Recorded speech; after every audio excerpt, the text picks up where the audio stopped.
एक alpha businessman जिसे अपने बच्चे को जन्म देने के लिए एक ओमेगा की ज़रूरत है। काफ़ी दिनों तक ढूंढने पर भी उसे एक ऐसा ओमेगा नहीं मिल रहा था जिसके साथ उसकी कंपैटिबिलिटी मैच हो जाए। और आखिरकार वो एक ओमेगा से मिलता है जिसके साथ उसकी 99.9% तक कंपैटिबिलिटी मैच हो रही थी। क्या ये ओमेगा इस बिजनेसमैन के बच्चे को जन्म देने के लिए तैयार हो जाएगा? आज की ये स्टोरी भी एक ओमेगा वर्स स्टोरी है। तो ज़्यादा बातें ना करते हुए स्टोरी की शुरुआत करते हैं। हुआन ली, जो कि एक क्रूल बिजनेसमैन था, अपने एम्प्लॉयज़ को बहुत बुरी तरह ट्रीट करता था। उसे लगता था कि सब उसके पैरों की जूती हैं। उसके अंदर जैसे दिल ही नहीं था। उसका यही रवैया देखकर एक दिन उसकी दादी उससे कहती हैं, जब तुम्हारी खुद की फैमिली होगी तब ही शायद तुम सुधरोगे। बच्चे को जन्म दो और अपनी फैमिली बनाओ। दादी का ऑर्डर मानना भी बहुत ज़रूरी था। गारंटीड प्रेगनेंसी के लिए ओमेगा के साथ उसकी कंपैटिबिलिटी कम से कम 40% मिलनी चाहिए थी। पर अभी तक वो जितने भी ओमेगास को ढूंढ रहा था, किसी के साथ भी उसकी कंपैटिबिलिटी मैच नहीं हो रही थी। यही सोच सोच कर वो बहुत परेशान था। दूसरी तरफ हमारा केयर फ्री ओमेगा हेजन, जो वैसे तो एक ऑफिस एम्प्लॉय है, पर हमेशा से उसे एडवेंचर करना बहुत पसंद था। अपने नए ऑफिस में बैठकर भी वो एडवेंचरस गेम ही खेल रहा था। तभी उसे एक और दूसरे एम्प्लॉय से खबर मिलती है कि कल वो लोग बिजनेस ट्रिप पर जा रहे हैं, जहां उन्हें फैकल्टी चेक करने के लिए जाना है। और इस बिजनेस के लिए वो उसे गुड लक भी विश करता है, क्योंकि हेजन ने बस अभी ही ये ऑफिस ज्वाइन किया था और तुरंत उसे बिजनेस ट्रिप पर जाने का मौका भी मिल रहा था। पर उसे नहीं पता था कि ये बिजनेस ट्रिप उसकी पूरी जिंदगी बदल देने वाली थी। अगले दिन वो उस होटल में पहुंच गया था जहां उसे फैकल्टी चेक करना था। सब कुछ चेक करने के बाद रात के वक्त वो बुरी तरह थक गया था। पर उसे पता था कि इतनी आलीशान जगह उसे बार बार आने का तो मौका नहीं मिलेगा, इसलिए वो एंजॉय ही करता है और बात लेने के लिए चला जाता है। पर उसे पता भी नहीं चलता कि कब बात लेते लेते उसके कॉन्टैक्ट लेंसेज गिर जाते हैं और खो जाते हैं। कॉन्टैक्ट लेंसेज ना होने की वजह से उसे काफ़ी ब्लर सा दिख रहा था। वो क्लियरली किसी को भी नहीं देख पा रहा था। होटल में घूमते घूमते उसे किसी की डांटने की आवाज़ सुनाई देती है।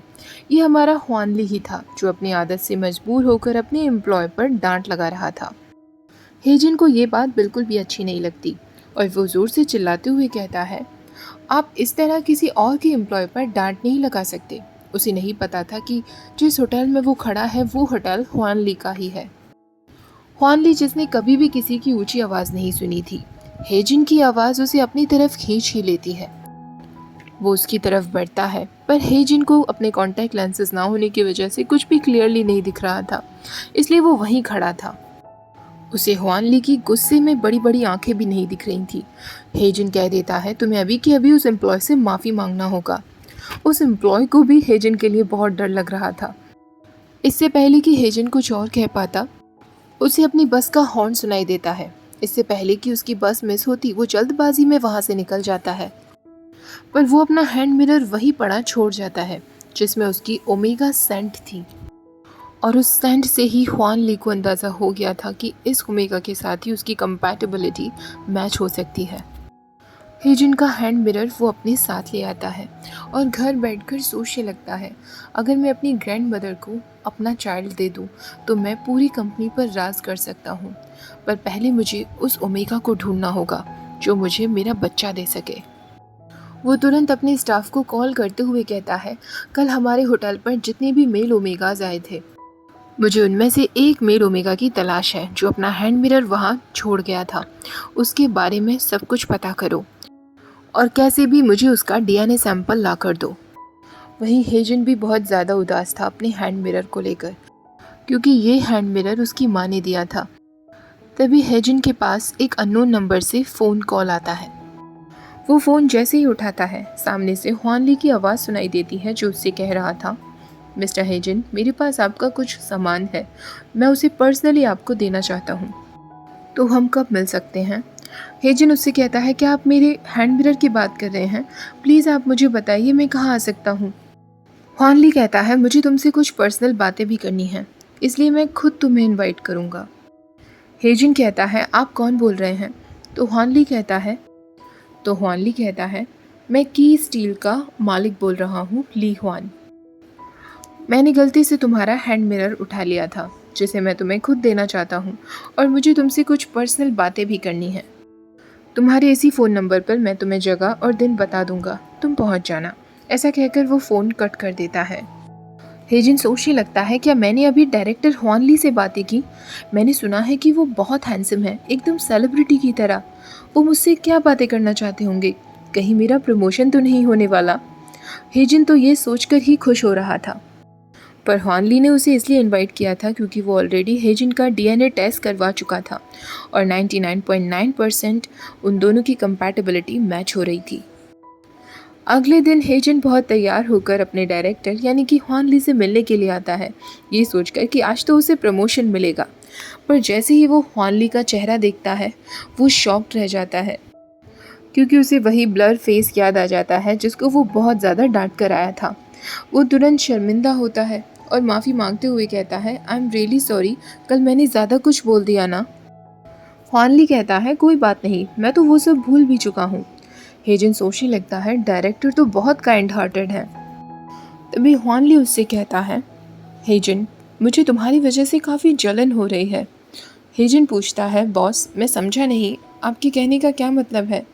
तो हुआन ली कहता है, तुम इतनी क्यूट हो, चार्मिंग हो, वो अल्फ़ा कितना लकी होगा जो तुम्हारा पार्टनर होगा। तभी हेजिन कहता है, डायरेक्टर, आप भी तो काफ़ी हैंडसम हैं। हुआन ली उसकी बात पर हंस देता है और उसका हैंड मिरर उसे वापस कर देता है, जिसे देखकर हेजिन खुश होते हुए कहता है, thank you so much director, मुझे समझ भी नहीं आ रहा कि मैं आपको रीपे कैसे कर पाऊँगा। हुआन ली कहता है, मैं चाहता भी नहीं हूँ कि तुम मुझे रीपे करो। हाँ, पर मेरी एक इच्छा ज़रूर है। क्या तुम मेरे साथ डेट पर चलोगे हेजिन? क्या तुम मुझे एक मौका दोगे खुद को थोड़ा और जानने का? हेजिन को उसकी बातों पर विश्वास नहीं हो रहा था और वो हड़बड़ाहट में हाँ कह देता है। अब उनका डेट पर जाना शुरू हो गया था। हेजिन और हुआन ली अक्सर आए दिन मिलते थे। हुआन ली ने अपने बारे में हेजिन को सब कुछ बता दिया था। हालांकि हुआन ली को मन ही मन हेजिन बिल्कुल भी पसंद नहीं था। हेजिन भी हुआन ली को बता देता है कि वो हमेशा से एक एक्सप्लोरर बनना चाहता था। वो हुआन ली से कहता है, पर मैं इतना वीक ओमेगा हूँ कि मेरे लिए कुछ भी पॉसिबल नहीं। तभी हुआन ली उससे कहता है, अब मैं तुम्हारा बॉयफ्रेंड हूँ, इसलिए कभी ये मत कहना कि तुम्हारे लिए कुछ पॉसिबल नहीं। मुझे बताओ तुम क्या करना चाहते हो? हेजिन कहता है, क्या तुम मेरे साथ अमेज़ॉन चलोगे?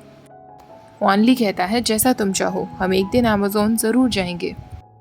हेजिन के वहाँ से जाते ही हुआन ली सोचने लगता है, ये कितना चाइल्डिश है, पता नहीं कब तक और मुझे इसे झेलना होगा। मुझे उसके बारे में एक सिंगल चीज़ भी पसंद नहीं है। मुझे बस जल्दी से मेरा बच्चा मिल जाए। वहीं घर पहुंचते ही हेजिन की बुरी तरह हालत ख़राब हो गई थी। उसकी ओमेगा हीट साइकिल का समय आ गया था। हुआन ली उसे काफ़ी सारे मैसेजेस करता है, पर हेजिन ने उसके एक भी मैसेज का जवाब नहीं दिया था, जिस वजह से हुआन ली को बहुत गुस्सा आ रहा था। और तो और अगले दिन हेजिन ऑफिस तक नहीं पहुंच पाया था, वो सिक लीव पर था। अब हुआन ली डिसाइड करता है कि वो खुद हेजिन के घर जाएगा। हेजिन के घर के बाहर खड़े होकर वो कई बार दरवाज़ा खटखटाता है, पर कोई दरवाज़ा नहीं खोलता। आखिरकार हुआन ली खुद दरवाज़ा खोलकर अंदर चला जाता है। वो देखता है कि हेजिन की बहुत बुरी हालत थी। हेजिन उसे कहता है, हुआन ली, तुम यहाँ क्या कर रहे हो? वो उसे अंदर बुलाता है। हुआन ली को अंदर जाते ही काफ़ी स्वीट स्मेल आ रही थी, जिसमें वो सांस भी नहीं ले पा रहा था। ये स्मेल उसे दीवाना बना रही थी। हेजिन कहता है, मेरी हीट साइकिल का समय इस बार जल्दी आ गया, इसलिए मैं ऑफिस नहीं आ पाया। उसको इस तरह देखकर हुआन ली के मन में तरह तरह के थॉट्स आ रहे थे। वो सोच रहा था कि अभी इसी वक्त अगर मैं हेजिन की शर्ट फाड़ कर उसे बेड पर लिटाकर उसके ऊपर आ जाऊं तो। पर तभी वो खुद को संभालते हुए कहता है, ये मैं क्या क्या सोच रहा हूँ। हेजिन कहता है, मैं भी आपके लिए कुछ बना देता हूँ। हुआन ली कहता है, उसकी कोई ज़रूरत नहीं है, मैंने कहा ना, तुम आराम करो बस, तुम्हें ज़रा भी हिलने की ज़रूरत नहीं। हेजिन उसके नज़दीक आते ही उसका हाथ पकड़ लेता है और उससे कहता है, प्लीज़ मुझसे दूर मत जाओ।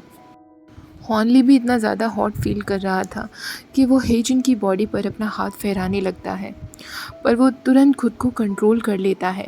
वो सीधा वहाँ से चला जाता है और घर जाकर बात लेता है। उसे जितना गुस्सा आ रहा था उतना ज़्यादा ही वो हॉट फील कर रहा था। वो सोच रहा था, मेरी बॉडी से उसकी स्मेल जाने का नाम क्यों नहीं ले रही। हेजन उसे मैसेज करता है, आई एम रियली सॉरी। तो हानली कहता है, सॉरी कहने की कोई ज़रूरत नहीं, बस अपना ख्याल रखो। हेजन उसके इस मैसेज पर बहुत खुश था। वो सोच रहा था, मैं अपनी हीट साइकिल से होकर गुजर रहा था, पर फिर भी उन्होंने मेरा फ़ायदा नहीं उठाया। वो इतने काइंड कैसे हो सकते हैं?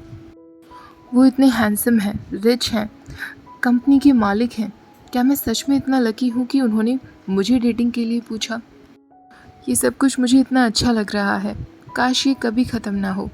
हम दोनों एक फैमिली की तरह हैं, एक रियल कपल की तरह। उस रात हेजन सपना देखता है कि वो और ह्वानली साथ में सेक्स कर रहे हैं। ये उसका पहला वेट ड्रीम था। वो तुरंत कॉल करता है और ह्वानली से बातें करता है। ह्वानली उसकी तबीयत के बारे में पूछता है। हेजन उससे कहता है, ह्वानसी, मुझे कभी कभी डर लगता है कि तुम कहीं मुझसे फ्रस्ट्रेटेड ना हो जाओ, क्योंकि मैं ज़्यादा समय तक डेट पर नहीं जा सकता, बाहर का नहीं खा सकता, क्योंकि मेरी बॉडी कमज़ोर होने की वजह से मुझे उतनी भूख नहीं लगती। मुझे डर लगता है कि कहीं तुम ये सब की वजह से मुझसे फ्रस्ट्रेटेड तो नहीं हो जाओगे। ह्वानली एक नॉटी स्माइल के साथ कहता है, तुम बिल्कुल भी चिंता मत करो, हम तो बल्कि और भी नज़दीक आने वाले हैं। कॉल कट होते ही ह्वानली सोचने लगता है, मैं हर वक्त उस राइस केक से इस तरह बातें नहीं कर सकता, और इतनी हाई मैचिंग रेट वाला ओमेगा मुझे और कहीं मिलेगा भी नहीं, और मुझे पता है कि वो मेरे प्यार में इतना पागल है कि मेरे लिए कुछ भी कर जाएगा। पर जिस तरह उसने बताया कि उसका हार्ट, बोन्स, सब कुछ इतना वीक है, तो क्या वो सच में मेरे बच्चे को जन्म दे भी पाएगा? मुझे बस इसी बात का डर है। ओके गाइस, फर्स्ट पार्ट को मैं यही ख़त्म कर रही हूँ। कमेंट सेक्शन में मुझे ये ज़रूर बताइएगा कि आप लोगों को फर्स्ट पार्ट कैसा लगा। डिलीवरेंस ऑफ काउंटर अटैक की मुझे सारी वीडियोस डिलीट करनी पड़ी क्योंकि मुझे उस पर कॉपीराइट आ गया था गाइस। यही रीज़न है कि मैं उसे आगे कंप्लीट भी नहीं कर पा रही हूँ। हालांकि उसका केवल एक ही पार्ट रह गया है जो मैंने बना भी लिया था, पर स्ट्राइक की वजह से मैं उसे पोस्ट नहीं कर पा रही। आई होप आप लोग मेरी प्रॉब्लम को समझोगे। आज की वीडियो पसंद आई हो तो प्लीज़ वीडियो को लाइक, शेयर और चैनल को सब्सक्राइब करना मत भूलना। Thank you for watching. Bye bye.